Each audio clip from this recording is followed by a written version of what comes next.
Mis manos no dejan de temblar mientras escribo esta historia.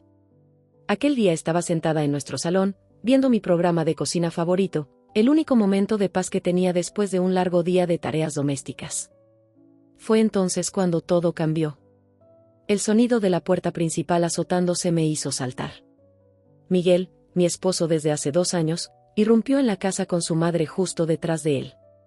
Aún recuerdo cómo Pilar, su madre, le susurró algo al oído, sin apartar de mí esa fría mirada que ya me era demasiado familiar. El cambio en el rostro de Miguel fue instantáneo, como una nube oscura cubriendo el sol. Sus ojos, normalmente de un cálido color marrón, se tornaron casi negros de furia. ¿Por qué estás aquí sentada como una cerda perezosa?, rugió, haciéndome estremecer. La casa está hecha un desastre y tú solo viendo televisión. Antes de que pudiera explicarle que había pasado horas limpiando, cocinando y lavando la ropa, la voz de Pilar cortó el aire como un cuchillo helado. Te lo dije, Miguel. Es inútil, igual que su madre. Lo que pasó después se repite en mi mente como una película de terror que no puedo detener. Miguel arrancó nuestro retrato de bodas de la pared y me lo lanzó. Me agaché justo a tiempo, pero el vidrio estalló en 1000 pedazos. Intenté ponerme de pie, pero él me agarró del brazo con tal fuerza que supe que me dejaría moretones. «Lárgate», gritó, arrastrándome hacia la puerta. «No quiero a una esposa inútil en mi casa».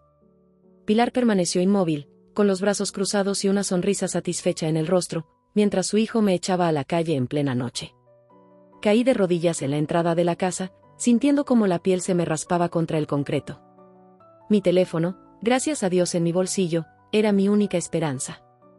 Con los dedos temblorosos, marqué el número de la única persona en quien sabía que podía confiar, mi hermano Jaime. «Jaime», logré decir entre sollozos. «Por favor, ayúdame. Estoy afuera de la casa». «Miguel, él». No pude terminar la frase. «Quédate ahí», respondió Jaime, su voz cargada de furia contenida. «Voy para allá. No te muevas, Sara. 10 minutos, no más». Pude escucharlo agarrar sus llaves mientras yo me abrazaba a mí misma en la oscuridad, tratando de mantener el calor. No tenía idea de que esa horrible noche me llevaría a descubrir algo tan impactante sobre Miguel que lo cambiaría todo. Pero me estoy adelantando. Déjenme empezar desde el principio. Bienvenidos a Venganzas Contadas. Mi nombre es Sara y esta es mi historia. Si estás disfrutando de este relato, por favor no olvides dar un like y suscribirte al canal para que esta y otras historias de personas guerreras como yo tengan cada vez más difusión y visibilidad en YouTube. Hace 3 años era solo una joven de 26 años, maestra de jardín de infantes en Barcelona. Mi vida era sencilla, pero feliz. Amaba mi trabajo, tenía grandes amigos y pasaba los fines de semana probando nuevas cafeterías o haciendo senderismo con mi perro, Roque. No estaba buscando el amor. Honestamente, después de haber sido testigo del caótico divorcio de mis padres, era bastante escéptica sobre el matrimonio. Entonces, Miguel García entró en mi salón de clases una mañana para dejar a su sobrino, Tomás. Era alto, bien vestido y tenía una sonrisa que hacía que la habitación se sintiera más cálida. Cuando me pidió mi número diciendo que quería hablar sobre el progreso de Tomás, ambos sabíamos que no se trataba realmente de Tomás. Nuestra primera cita fue en un pequeño restaurante italiano del centro. Miguel era encantador, divertido y parecía tan sincero. Me habló de su trabajo como gerente regional de una gran cadena minorista, de sus sueños de abrir su propio negocio y de lo mucho que valoraba a la familia. Pasamos horas conversando, compartiendo cosas que nunca le había contado a nadie más. «Eres diferente», me dijo esa noche, caminándome hasta el auto. «Hoy en día la gente es tan falsa, pero tú eres real». Mirando hacia atrás, no puedo evitar reírme de la ironía de esas palabras. Los siguientes 6 meses fueron como un cuento de hadas, ramos de flores sorpresivos en mi trabajo, escapadas de fin de semana a la costa, cenas a la luz de las velas. Miguel era el caballero perfecto, siempre abriendo puertas, siempre llamando cuando decía que lo haría. Mis amigas estaban celosas, diciendo que había encontrado al último buen hombre de Barcelona. Cuando me propuso matrimonio en la playa, al atardecer, con un anillo en una mano y un ramo de rosas en la otra, no dudé ni un segundo en decir que sí. Eso es lo que más me atormenta ahora. Lo fácil que fue decir que sí. Lo completamente que confié en él. Pero en ese momento no sabía lo que sé ahora. No sabía de las mentiras. No sabía la verdadera naturaleza de su madre. No sabía el secreto que eventualmente convertiría mi cuento de hadas en una pesadilla. Solo desearía que alguien me hubiera advertido, que cuando algo parece demasiado perfecto para ser verdad, casi siempre lo es. Pero, de todos modos, ¿habría escuchado? La primera señal de alerta apareció en nuestra boda, pero yo estaba demasiado feliz para verla. Durante nuestro primer baile, me di cuenta de que Pilar nos observaba con una expresión que no podía describir del todo, algo entre una sonrisa y una mueca de desprecio. No te preocupes, me susurró Miguel cuando lo mencioné más tarde. Mamá solo necesita tiempo para adaptarse. No está perdiendo un hijo, está ganando una hija. Si tan solo hubiera sabido que esas palabras me perseguirían después. Nos mudamos a una hermosa casa de 3 habitaciones en los suburbios justo después de la luna de miel. Las primeras semanas fueron todo lo que había soñado. Me despertaba temprano para prepararle el desayuno a Miguel antes de que se fuera al trabajo, pasaba mis días enseñando y luego volvía a casa para cocinar la cena. Hablábamos de nuestros días, hacíamos planes para el futuro y nos dormíamos en los brazos del otro. Perfecto, ¿verdad? Entonces llegó la llamada que lo cambió todo. Mamá va a vender su casa, anunció Miguel una noche. Se va a mudar con nosotros por un tiempo. Mi estómago se hundió, pero sonreí y asentí. Después de todo, ¿qué clase de esposa sería si me negara a ayudar a mi suegra? Pilar se mudó 3 días después, con suficiente equipaje como para llenar un apartamento pequeño. Solo será hasta que encuentre un lugar, dijo. Pero su tono dejaba claro que no tenía intención de irse. Desde el primer día, tomó el control de nuestra casa como si fuera una general al mando de un ejército. Al principio, fueron pequeñas cosas. Querida, decía con su voz empalagosa, así no se doblan las sábanas. Déjame enseñarte. Oh. A Miguel le gusta el café con 2 cucharadas de azúcar, no una. ¿No prestas atención a lo que le gusta a tu esposo? Intenté ser paciente, de verdad lo intenté. Sonreía y le agradecía por sus consejos, incluso cuando reorganizaba toda mi cocina sin preguntarme. Pero nada de lo que hacía era suficiente. La casa nunca estaba lo suficientemente limpia, la comida nunca tenía el sazón adecuado, mi ropa no era apropiada para una mujer casada respetable. El comportamiento de Miguel también comenzó a cambiar. Llegaba cada vez más tarde a casa, alegando que el trabajo lo mantenía ocupado. Cuando estaba en casa, examinaba cada detalle de lo que hacía. Mamá dice que gastaste 50 euros en víveres hoy, decía, revisando el recibo. ¿Por qué tanto? ¿Estás desperdiciando dinero? Una noche, estaba hablando por teléfono con mi mejor amiga, Vanessa, cuando Pilar pasó por mi habitación. 10 minutos después, Miguel me llamó. ¿Con quién hablabas?, preguntó con tono seco. Mamá dice que estabas chismeando en lugar de hacer la cena. Traté de mantener la calma. Solo estaba poniéndome al día con Vanessa, le expliqué, controlando el temblor en mi voz. La cena está casi lista. Tal vez deberías enfocarte más en ser una buena esposa en lugar de charlar con tus amigas, espetó antes de colgar. Esa noche, mientras servía la cena, Pilar sonrió con esa sonrisa fría y cruel suya. La familia es lo primero, Sara. Recuerda eso siempre. El tono con el que dijo familia dejó claro que yo no formaba parte de ella. Poco a poco, mi mundo comenzó a encogerse. Miguel insistía en que le pidiera permiso antes de hacer planes. Pilar accidentalmente borraba mensajes de mis amigas en mi teléfono.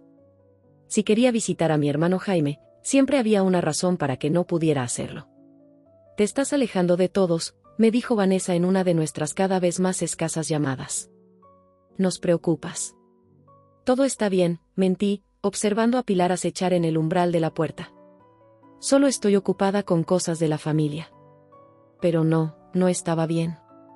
La maestra segura de sí misma, la mujer que amaba hacer senderismo y descubrir nuevas cafeterías, estaba desapareciendo.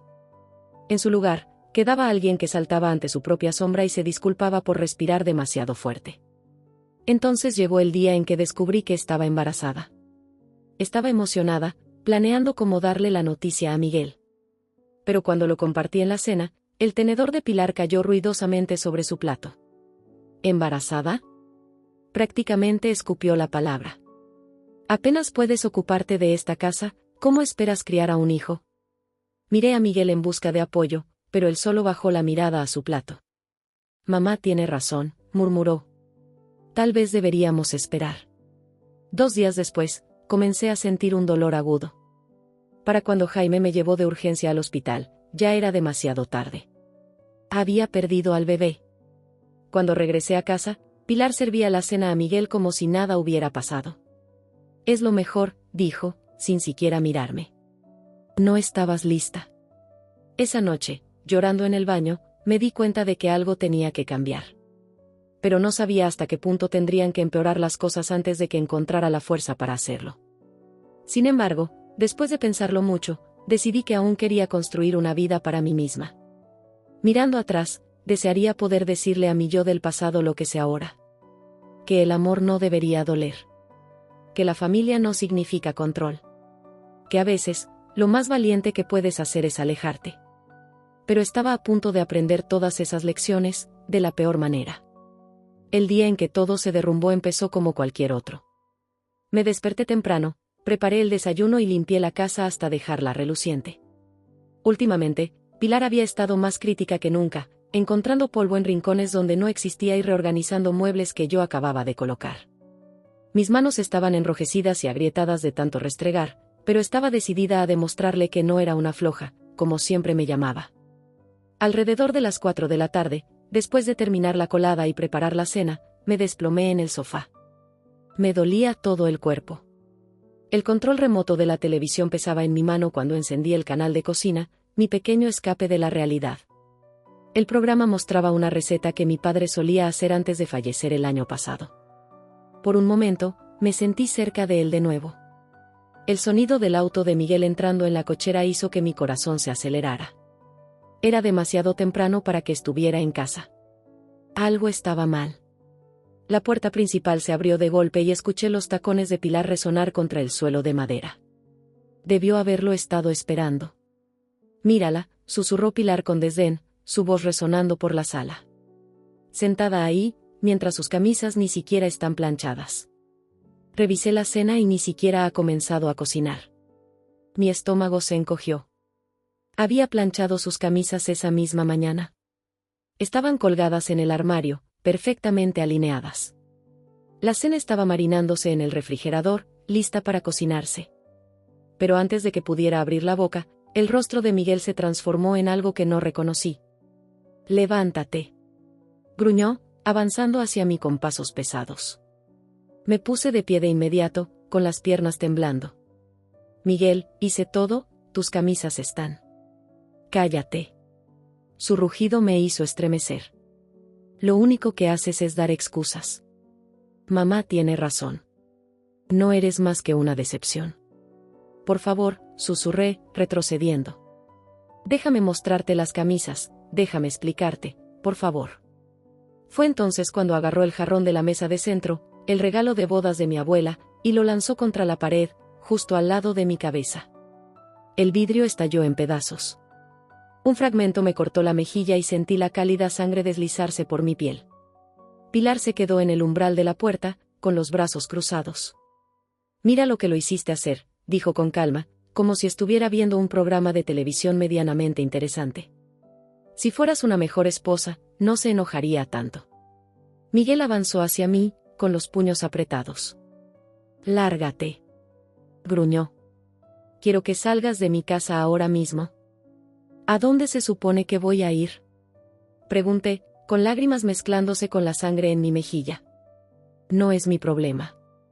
Miguel me agarró del brazo con tanta fuerza que sus dedos se hundieron en mi piel. Sabía que me dejaría moretones. «Ya no eres mi problema». Me arrastró hasta la puerta. Mis pies tropezaron con el umbral y, con un último empujón, caí de bruces en los escalones de concreto. Mis rodillas se abrieron, sumando más sangre a la que ya manchaba mi rostro. «No vuelvas», llamó Pilar desde la puerta con una voz casi alegre. «Te enviaremos lo que quede de tus cosas a la casa de tu hermano». La puerta se cerró de golpe, dejándome sola en la creciente oscuridad. El aire de octubre era helado y atravesaba mi delgado suéter como cuchillas. Con dedos temblorosos, busqué mi teléfono en el bolsillo. Gracias a Dios, no me lo habían quitado. Con el corazón latiéndome en los oídos, marqué el único número que podía llamar. «¿Sara?». La voz de Jaime sonó de inmediato, alerta. ¿Qué pasa?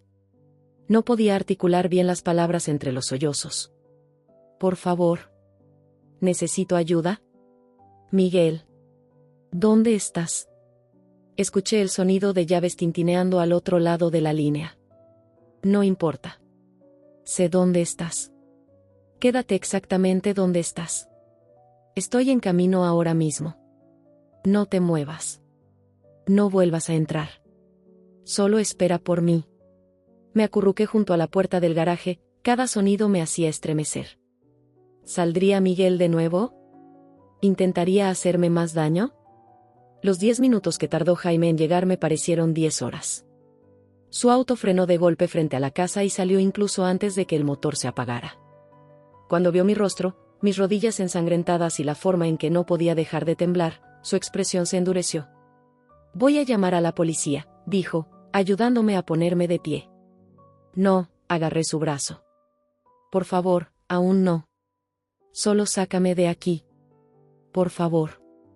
Jaime parecía listo para discutir, pero en su lugar solo me envolvió con su abrigo y me ayudó a entrar en el coche.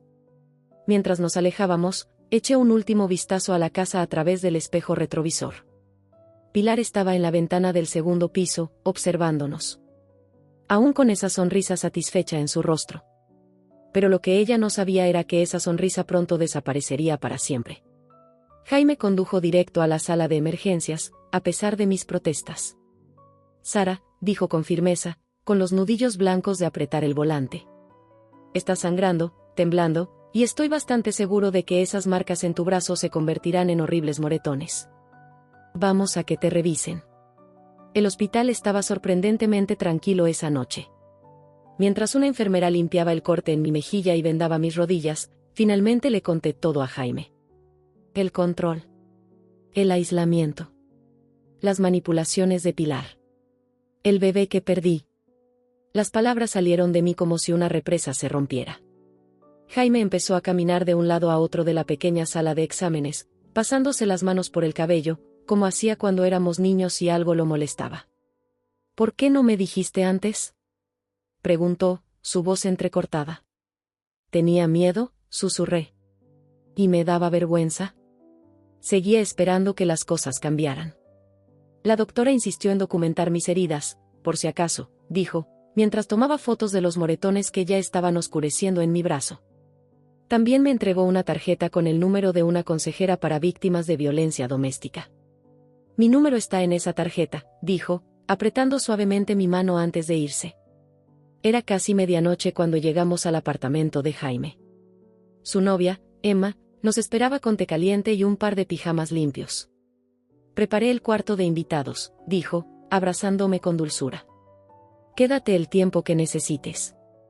Esa noche, acostada en una cama desconocida, la realidad me golpeó con fuerza. No tenía ropa aparte de lo que llevaba puesto.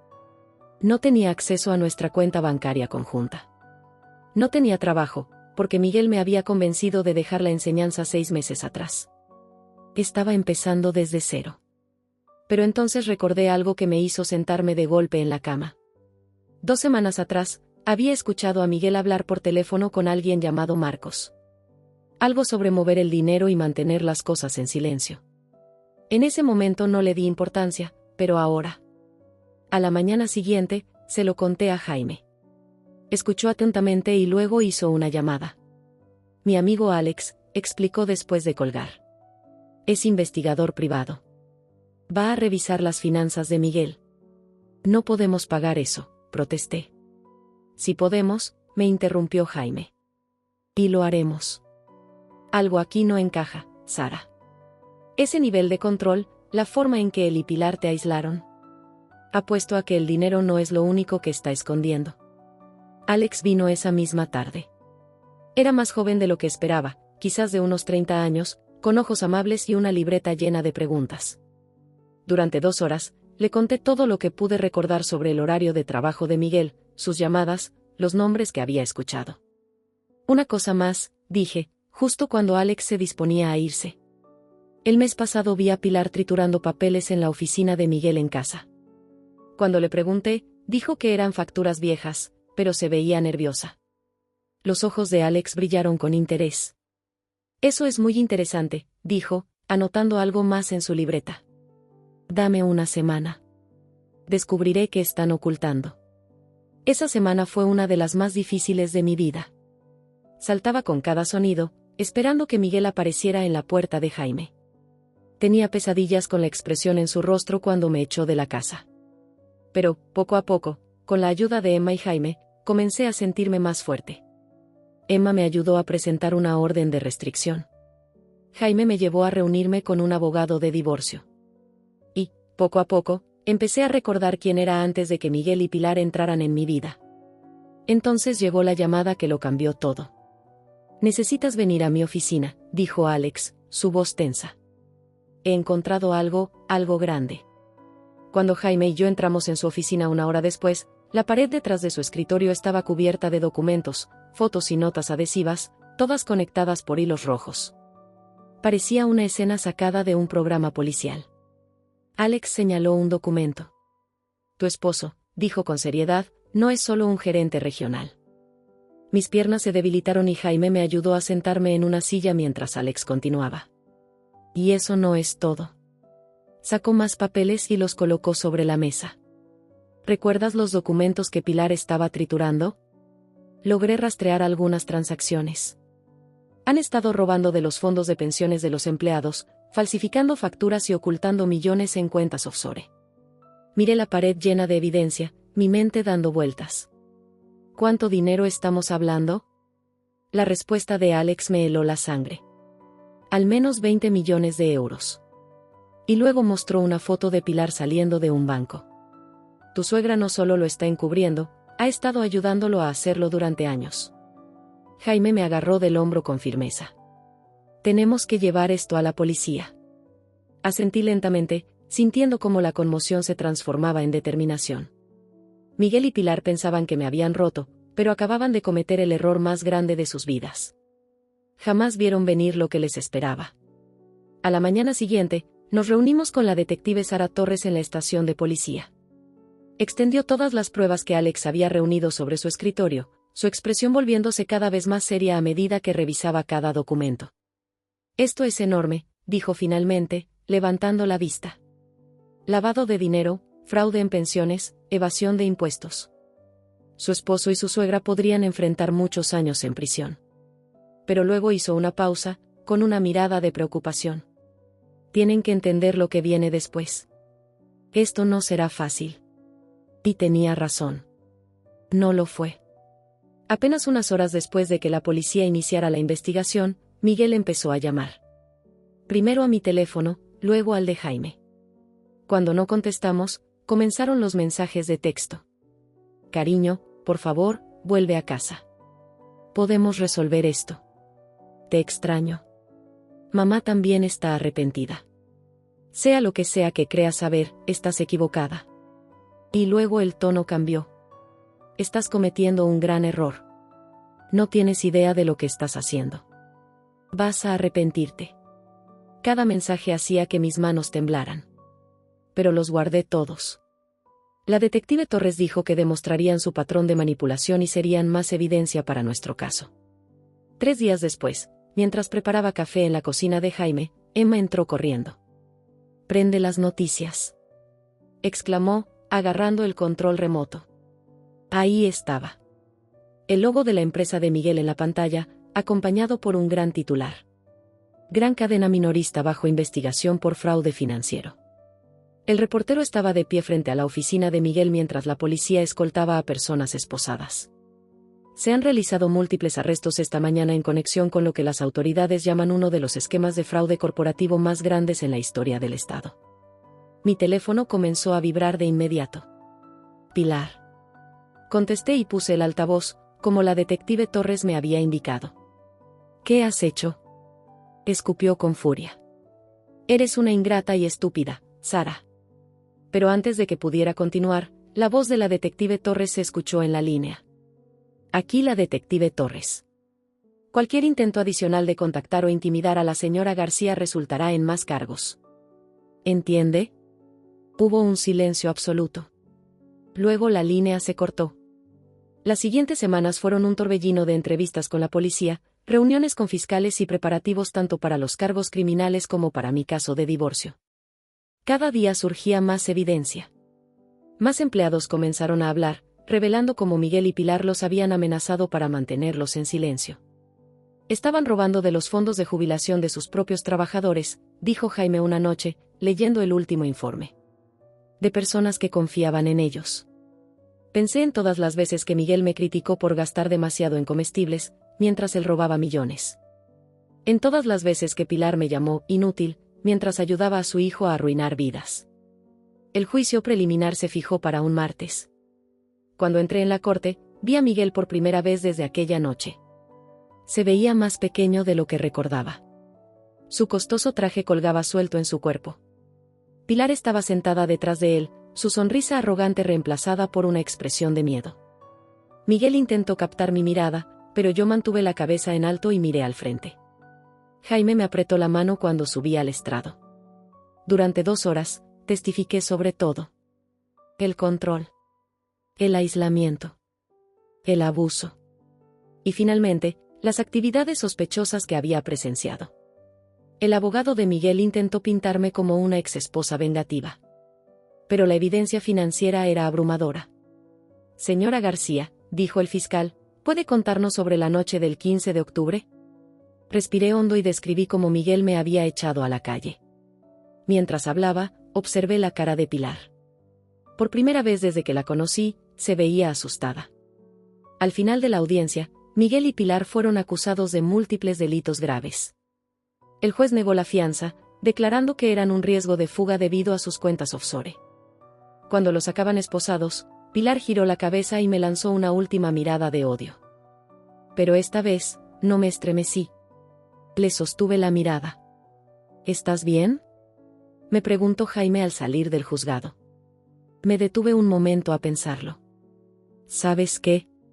Por primera vez en mucho tiempo, sí lo estoy. El juicio duró 2 semanas, pero se sintió como 2 años. Cada día, me senté en esa sala escuchando testimonio tras testimonio sobre la magnitud de los crímenes de Miguel y Pilar.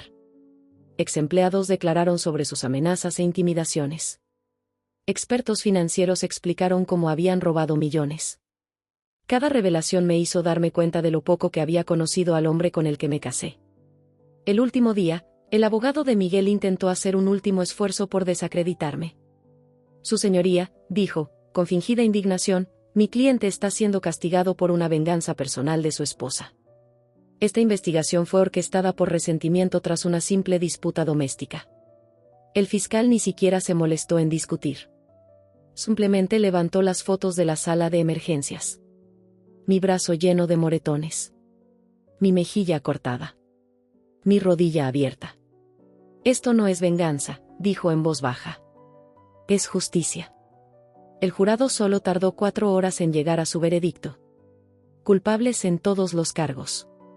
Miguel recibió 15 años en prisión federal. Pilar, 8. Cuando el juez leyó la sentencia, vi cómo finalmente se rompía la fachada de seguridad de Miguel. Me miró y, por primera vez, vi miedo en sus ojos. Ahora él sabía lo que yo había sentido todas esas noches, caminando sobre cáscaras de huevo en mi propia casa. Tú hiciste esto. Moví los labios sin emitir sonido. Entonces me di la vuelta y salí del juzgado, dejando mi pasado atrás. Han pasado 6 meses desde aquel día. Hoy, estoy sentada en mi nuevo apartamento, rodeada de cajas aún sin desempacar. Es pequeño. Nada que ver con la casa que compartí con Miguel. Pero es mío. Cada mueble, cada foto en la pared, representa mi libertad. Volví a la enseñanza. Mi antigua directora me recibió con los brazos abiertos. Te extrañamos, dijo con una sonrisa. Casi lloro al volver a mi salón de clases. Las risas de los niños, su inocencia, me han ayudado a sanar. Jaime y Emma me llaman todos los días para ver cómo estoy. Pero están empezando a darse cuenta de algo importante. Estoy bien por mi cuenta. La semana pasada tuve una cita para tomar café. Nada serio. Solo una conversación con un hombre amable que parecía genuinamente interesado en lo que pensaba y sentía. Se sintió extraño, pero también agradable. La empresa donde trabajaba Miguel creó un fondo de compensación para las víctimas. Entre eso y el acuerdo de divorcio, estoy estable económicamente. Pero lo más importante, soy más fuerte de lo que jamás imaginé. Ayer, me encontré con Vanessa en el supermercado. Te ves diferente, me dijo, abrazándome con fuerza. Más como la antigua Sara, pero mejor. Y tiene razón. Soy diferente. Más fuerte. Más sabia. Y con más compasión por quienes están pasando lo que yo pasé. Ahora, soy voluntaria en un refugio para mujeres víctimas de violencia doméstica. Comparto mi historia con aquellas que creen que están solas. Si yo salí, tú también puedes. Es lo que les digo. Algunas noches todavía me asaltan las dudas. ¿Podría haber visto las señales antes? ¿Podría haber evitado que las cosas llegaran tan lejos? Pero entonces recuerdo lo que mi terapeuta me dijo. El único responsable del abuso es el abusador. Pilar todavía me escribe desde la prisión. Ya no leo sus cartas. Sus palabras no tienen poder sobre mí. Miguel apeló su sentencia varias veces. Todas fueron rechazadas. Honestamente, ya casi ni pienso en él. Él fue solo un capítulo en mi historia. No todo el libro. El fin de semana pasado, fui a hacer senderismo por primera vez desde antes de casarme. De pie en la cima de la montaña, con el viento acariciando mi rostro. Abrí los brazos y simplemente respiré. En ese momento, sentí algo que no había sentido en años. Libertad. Pura y absoluta libertad. A cualquiera que esté leyendo esto. Si estás en el lugar donde yo estaba hace un año. Si tienes miedo, si te sientes sola, si dudas de ti misma. Escúchame bien. No estás sola. Hay esperanza. Hay ayuda. Y hay vida después del abuso. Una vida mejor de lo que puedes imaginar. En cuanto a mí, ya no estoy sobreviviendo. Estoy viviendo. Y por primera vez en mucho tiempo. Estoy emocionada por lo que el mañana traerá. Porque ahora sé la verdad. A veces, perderlo todo, es solo el comienzo del viaje para encontrarte a ti misma.